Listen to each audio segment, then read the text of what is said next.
Hello বন্ধুরা, চৈতালি রান্নাঘরে সবাইকে ওয়েলকাম জানিয়ে শুরু করছি আজকের রেসিপি।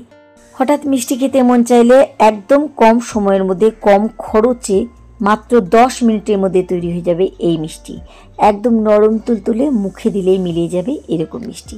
আর এটা একবার খাবে বারবার মনে হবে বানিয়ে ফেলি।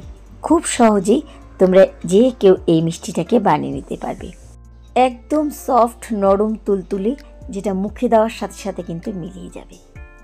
আজকে তৈরি করব পাউরুটি আর সুজি দিয়ে রসমালাই রেসিপি। চলো দেখে নেওয়া যাক আজকের রেসিপি।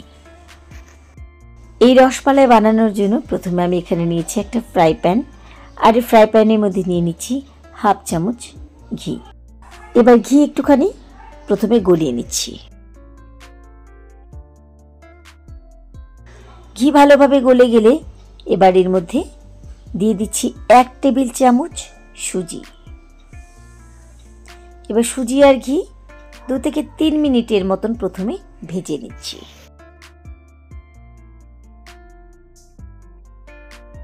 সুজি কিন্তু একদম লাল করে ভাজার দরকার নেই, হালকা একটু ঘিয়ের সাথে হালকা করে ভাজলেই হবে। তো ঘি এর সাথে সুজি আমি এখানে ভালোভাবে মিশিয়ে ভেজে নিয়েছি।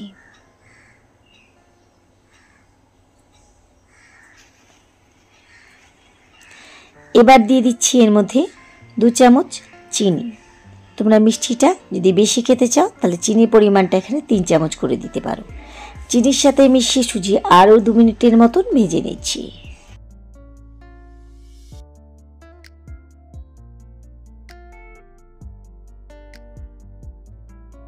সুজি আর চিনি এখানে কিছুক্ষণ ভেজে নেওয়ার পরে এবার আমি এর মধ্যে দিয়ে দিচ্ছি 1 কাপ দুধ।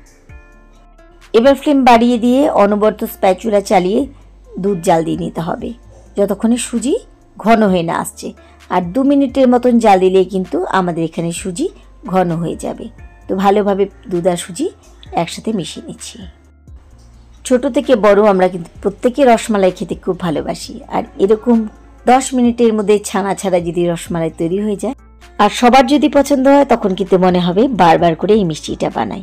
তো যে কোনো সময় ইচ্ছে হলে পরে কিন্তু এই মিষ্টিটা বানিয়ে নেওয়া যায়। তো খুব ভালোভাবে জাল দেওয়াতে দেখো সুজি কিন্তু এখানে অনেকটা ঘন হয়ে এসেছে। ব্যাস এর থেকে আরেকটুখানি দুধ টানিয়ে নিলেই হয়ে গেল আমাদের এই যে সুজি ঘন হয়ে গেছে। এর থেকে বেশি কিন্তু আর জাল দিতে হবে না, কারণ ঠান্ডা হয়ে গেলে এটা কিন্তু আরও একটুখানি জমে যাবে। তো এবার আমি প্যান ছাড়িয়ে নিচ্ছি আর গ্যাস ওভেন বন্ধ করে দিচ্ছি। এই সুজি আমি পাশে রেখে দিচ্ছি।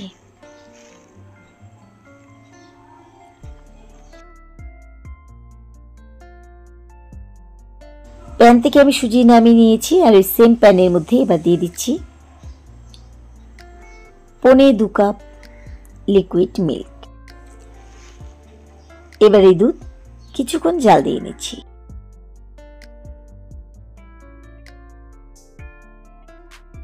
প্রথমে দুধ শুধু 2 মিনিটের মতো জাল দিচ্ছি।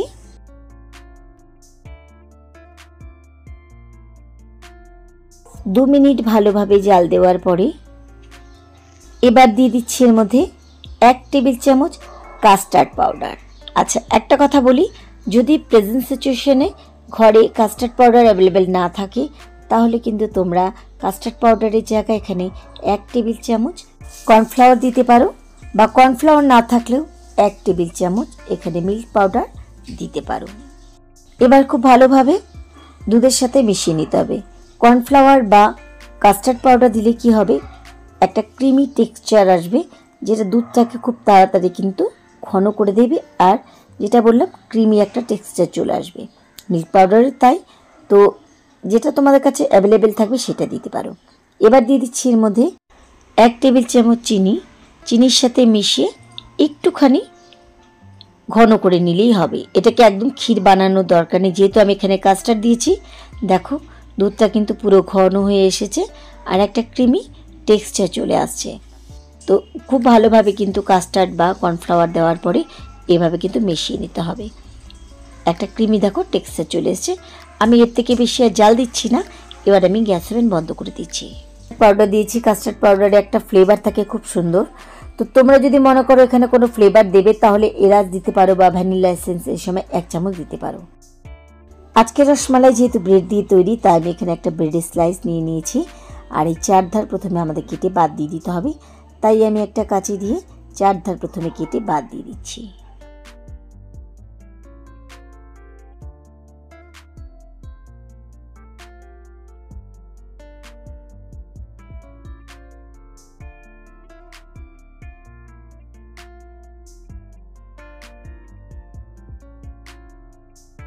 চারধারে লাল অংশ এভাবে ছাড়িয়ে নেওয়ার পরে এবার একটা রুটি বেলনা দিয়ে ভালোভাবে এটাকে হালকা প্রেস করে একটুখানি বেলে নিচ্ছি।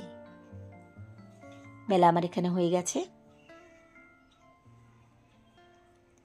এবার এখানে যে আমরা সুজি ডোটা বানিয়েছিলাম এটা এখান থেকে একটুখানি নিয়ে নিচ্ছি, নিয়ে হাতের মধ্যে একটু এভাবে লম্বা মতো করে নিচ্ছি।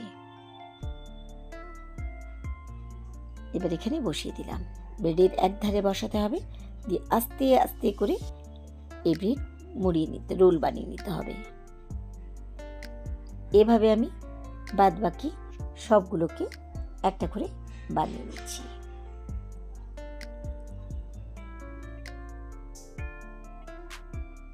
এবার যে ঘন মালাইটা আমরা বানিয়ে রেখেছিলাম এটা পুরোটাই এর মধ্যে ঢেলে দিচ্ছি। তোমরা চাইলে এটা বানানোর সাথে সাথে খেতে পারো বা একটুখানি ফ্রিজে রেখে ঠান্ডা করে খেতে পারো। যেভাবেই খাও না কেন খেতে কিন্তু অসাধারণ লাগে, মুখে দিলে একদম মিলিয়ে যায় আর এত ভালো লাগে খেতে যে মনে হয় মিষ্টি খাওয়ার ইচ্ছে হলে এটা বানিয়ে নিই। তো এবার ওপরে আমি দুধের মালাইটা ওপরে ছড়িয়ে দিচ্ছি।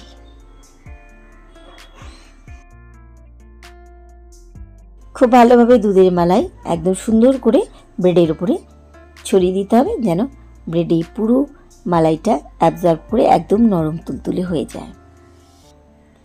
কেমন লাগলো আমার আজকের রেসিপি অবশ্যই কিন্তু তোমরা কমেন্ট সেকশনে আমাকে জানাবে।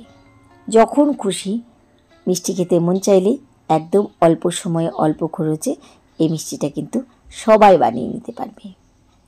তো মালাই দেওয়া এখানে আমার হয়ে গেছে। এবার এই মিষ্টিটাকে একটুখানি সাজুগুজু করিয়ে নেব। সেজন্য আমি এখানে কিছুটা আমন্ড আর কিছুটা পেস্তা দিয়ে সাজিয়ে দিচ্ছি। তোমরা তোমাদের ইচ্ছে মতো ড্রাই ফ্রুটস দিয়ে এখানে সাজিয়ে নিতে পারো। তৈরি হয়ে গেল আমাদের একদম কম সময়ের একটা দারুণ স্বাদের রসমালাই রেসিপি। আশা করি আমার আজকের এই রসমালাই রেসিপি সবার ভালো লেগেছে। দিও আর সবার সাথে শেয়ার করে সবাইকে রেসিপি ভিডিওগুলো দেখার সুযোগ করে দিও। আজকের মতো এটুকুই, ফিরে আসবো আবার অন্য কোনো রেসিপির সাথে অন্য কোনো দিন। সেই পর্যন্ত সবাই খুব ভালো থেকো, সুস্থ থেকো।